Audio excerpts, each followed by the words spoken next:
After a New Year's Day that featured nothing but a blowout in Miami and a bunch of rednecks getting their asses whacked in Pasadena, college football turned to Bourbon Street to decide the final playoff spot. Fittingly, the Sugar Bowl, who for decades hosted the SEC champion, will do so again. Only this time it appears to be a redo of the SEC championship game, especially since Alabama got beaten to death by Mendoza and company before the Heisman prayed for their salvation.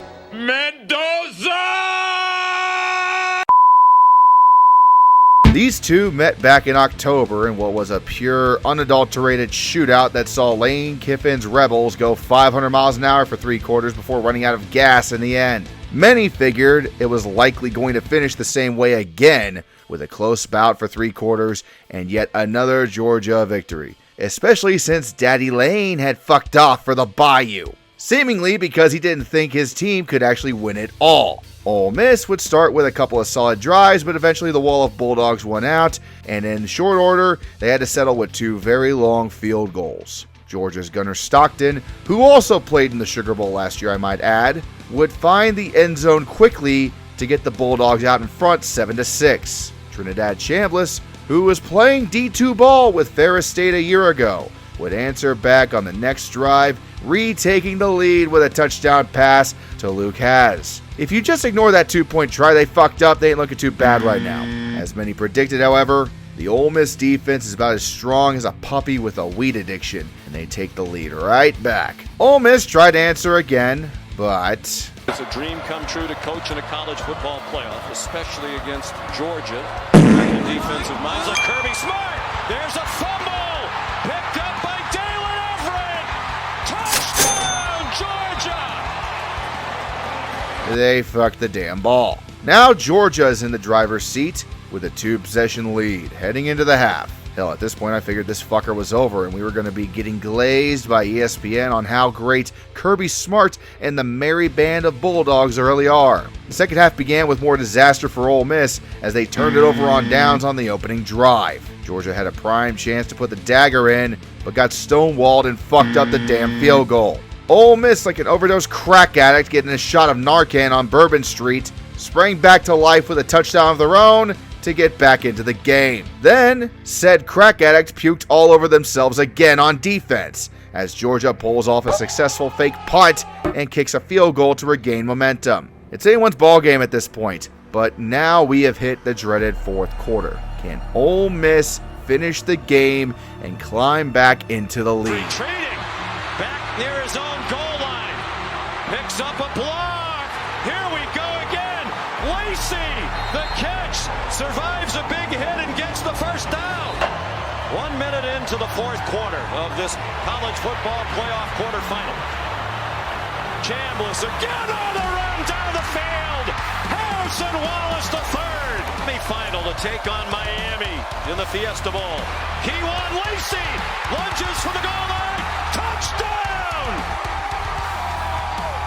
Sense to go for 2 to try to make it a 3-score lead. Logan Diggs shifted out.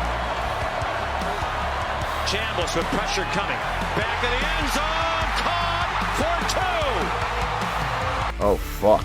Ole Miss learned how to finish a damn game. Georgia is going to have to start throwing some haymakers. Stockton is out there. They do snap it. And he's under pressure. What an idiot. Oh, what a loser.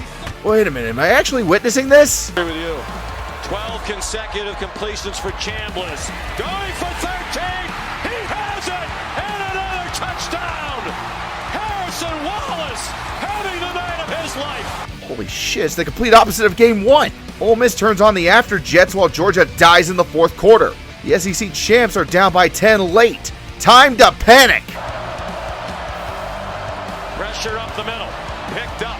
Stockton to the end zone. And it is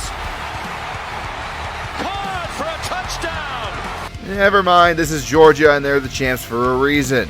One does not simply think they can win a game just by going up 10 points against the Bulldogs in the fourth. When you have the knife on their throats, you need to make the most of it. After Ole Miss crapped out on offense again, Georgia continues to mount the comeback, converting a 4th and 9 and knocking on the door of the end zone. No thanks to some controversial penalties Ole Miss committed, of course. However, Ole Miss would slam the door shut and force a 4th down. Georgia would be forced to settle with a field goal to tie the game. Trinidad Shameless now needs to have the drive of his life and get into field goal range with less than a minute left. To the left, now right goes in motion. Conservative start. Lacey up the middle. There's timeouts and a strong-legged kicker. Shameless lobbing it up behind the defense. Dejan struggling. Tackle from behind by DeMello Jones at the 30 to give them the lead and likely send them on to the semifinal.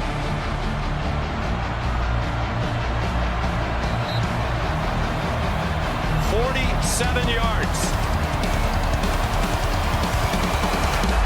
And it is good! Right down the middle!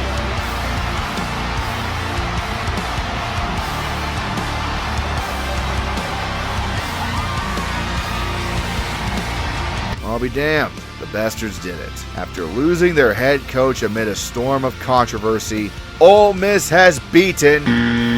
Ole Miss has beaten.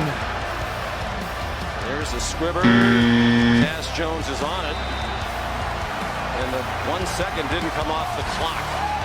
Pete Golding gets the Gatorade bath. Now the time has expired. It's the Golding era of Ole Miss football. They're 2-0. Ole Miss has beaten. There's a chance. And a much better one than a moment ago. Stockton.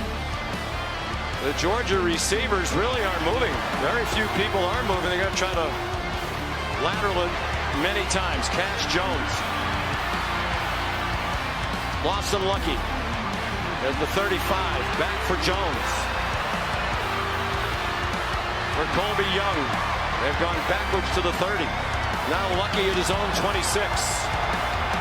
Flag thrown. Cash Jones. Up for grabs for Young. He's trying to get rid of it and does. And they take Stockton to the ground. The Georgia Bulldogs, without their head coach. This tells us two critical things. Number one, Ole Miss, without a doubt, has a team that has the talent to win it all and are white hot at the right moment. And number two, Lane Kiffin is without a doubt the dumbest son of a bitch in college football.